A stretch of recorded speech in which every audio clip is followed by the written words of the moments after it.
Assalamualaikum warahmatullahi wabarakatuh. Minal aidin wal faizin. Ya, mohon maaf lahir dan batin. Masih suasana Idul Adha. Bagaimana kalian kabarnya semua? Dapat berapa kilo daging kurban? Yang dapat banyak boleh ya kirim-kirim ke sini ya.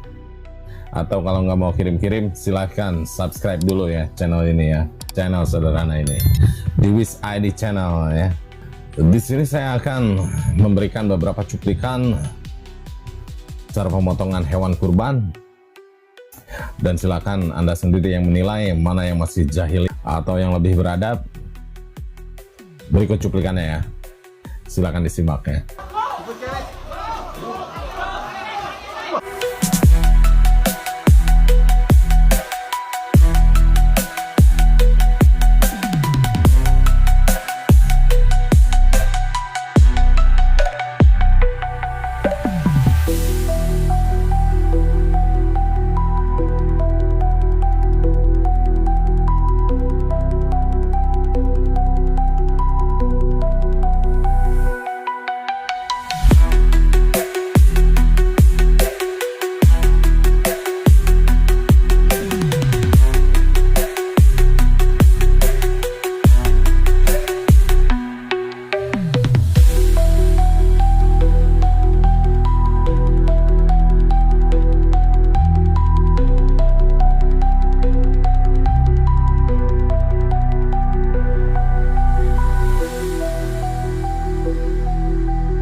Nah, itu beberapa cuplikan yang menimbulkan insiden-insiden, dan saya pribadi termasuk heran ya, mengapa tiap tahun selalu ada hewan kurban mengamuk hingga harus bertambahnya jumlah korban ya.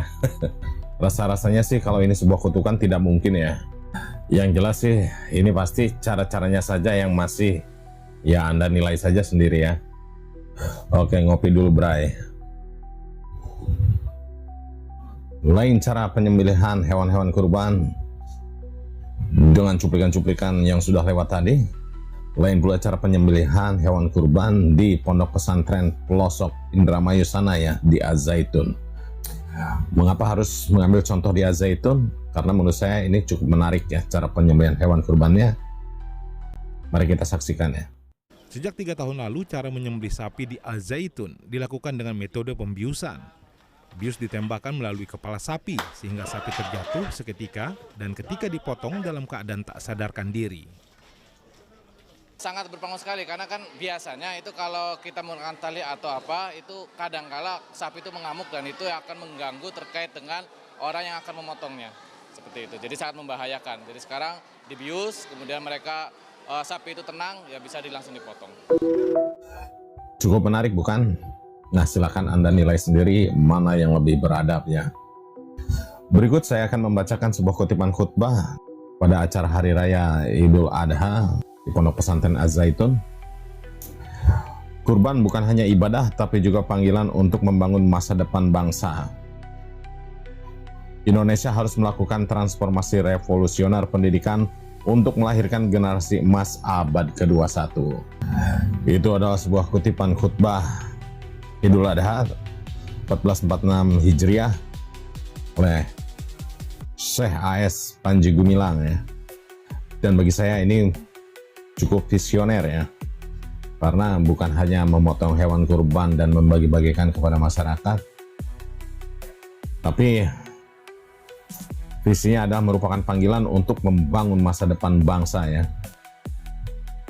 Jadi menurut beliau Indonesia harus melakukan transformasi revolusioner pendidikan untuk melahirkan generasi emas abad 21. Ini luar biasa ya. Ya sepertinya Indonesia harus melakukan revolusi pendidikan ya, agar tidak terjadi lagi kasus ijazah palsu atau titel palsu. Dengan pendidikan berasrama berbasis LSTEAM, Law, Science, Technology, Engineering, Art, and Mathematics, dan pendekatan Novum Gradum, Indonesia siap melompat menuju masyarakat 6.0, adil, berkelanjutan, dan berdaya saing global. Semoga setiap pengorbanan kita menjadi bukti ketulusan kepadanya. Alhamdulillah ya. Berikut cuplikan pidato Syekh A.S. Panji Gumilang, sang visioner. Silakan disimak ya. Saudara-saudara,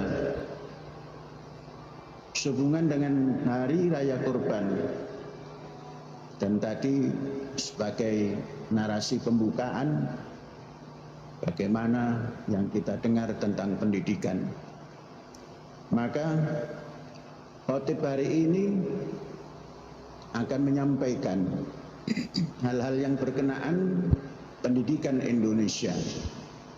Seperti apa seharusnya untuk menyongsong 2045. Kalau dihitung tahun, tinggal 20 tahun. 20 tahun waktu yang sangat panjang, namun juga waktu yang sangat singkat. Saudara-saudara, untuk lebih memfokuskan penyampaian khutbah hari ini, maka Syekh menghimpun dalam satu judul.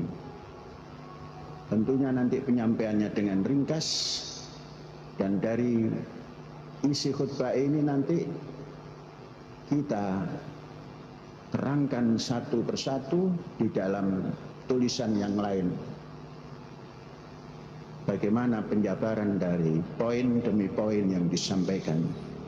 Mudah-mudahan bisa menjadi buku yang bisa dibaca nanti. Bagaimana menurut Anda teman-teman?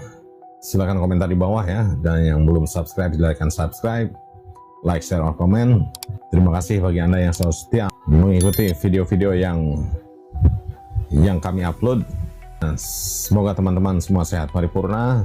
Bisa dipamit ya. Assalamualaikum warahmatullahi wabarakatuh. Merdeka!